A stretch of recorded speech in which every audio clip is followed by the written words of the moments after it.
Welcome to this week's edition of the Estes Park News Weekend Report. I'm Chris Hazelton.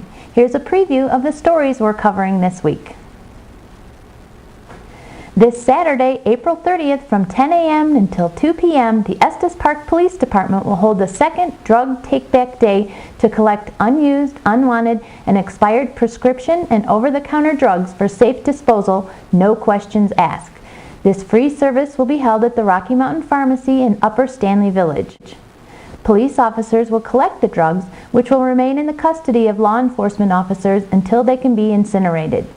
Estes Park's Drug Take-Back Day is part of a national campaign to provide a safe way for people to empty their medicine cabinets of unwanted and potentially harmful prescription drugs. Misused and abused prescription drugs containing controlled substances can lead to causes of accidental poisoning, overdose, and addiction.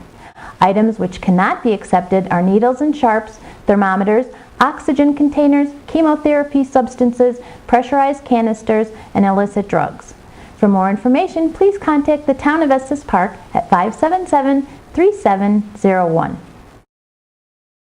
Duck Central, the nerve center for the Estes Park Duck Race, is now open Monday through Friday from noon to 5 p.m. until the Duck Race Day on May 7th. Duck Central is located in Lower Stanley Village, just north of McDonald's restaurant next to Cisco's. This is the place to go if you want to turn in your duck race tickets or purchase a duck ticket. Also, the Duck Race Committee is currently looking for volunteers to help with security on the day of the race. Volunteer duties include guiding the ducks as they float down Fall River, keeping them from getting tangled in bushes or whirlpools, and making sure children are kept away from the riverbanks and remain safe. Participants are given a security hat and vest and a long pole to keep the ducks racing in the running water. The Estes Park Duck Race, run by the Rotary Club of Estes Park, is the largest fundraiser in the Estes Valley, helping raise funds for 69 charitable organizations and agencies that benefit area residents. Anyone interested in volunteering for River Patrol duty on race day can sign up by contacting Ward Nelson at 630-846-1972. The Estes Park Middle School will be presenting New Kids at Vampire High this Friday and Saturday night at 7 p.m. at the Estes Park High School Theater. The show is directed by Sonia Greenway and high school student Lindsay Durrett. This comical mock of the Twilight series and teenage pop culture tells the story of the kids at Tepes High, where the student body is a little different. In fact, every other student is, you guessed it, a vampire. Can anyone survive surrounded by classmates out for their blood? Come on out and support the kids in our community and enjoy New Kids at Vampire High. Author of the new book, Heaven is for Real, Todd Burpo, will be speaking at the Summit Church, which meets at the Estes Park High School Auditorium this Sunday, May 1st at 10 a.m. Todd and his family are a national hot topic, appearing in many national programs and publications.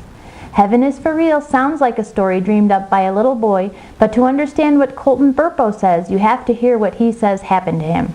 Colton, the 3-year-old son of Todd and Sonia Burpo, spent time in heaven and came back to talk about it.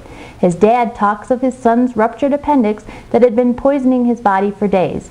At the edge of death, the doctors rushed him into surgery and he miraculously survived.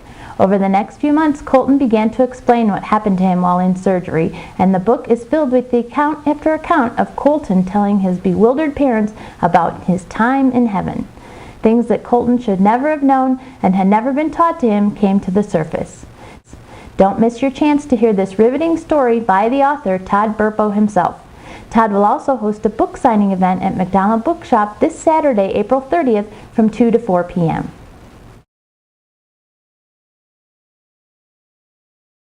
It's finally here. This Saturday, the first ever Mr. Estes Park will be crowned at the Park Village Playhouse when 10 men come together to compete for this coveted title.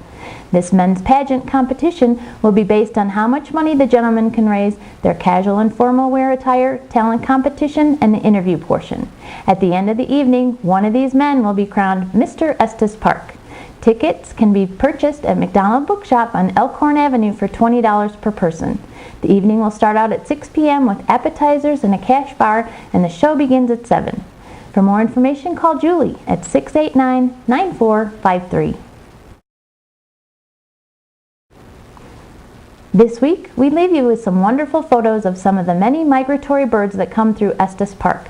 Springtime is a busy time at Lake Estes. On any given day, you'll see many different species of migratory birds in the bird sanctuary and along the lake trail. According to local bird experts, Estes Park gets the most numbers of migratory birds than any other area in the state of Colorado. It's fun to get down by the lake because you'll never know what species you'll find.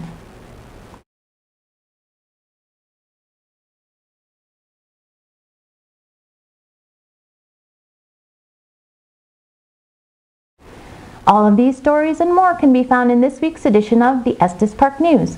I'm Chris Hazelton. Thanks for watching the Weekend Report. Have a great weekend, and we'll see you back here next week.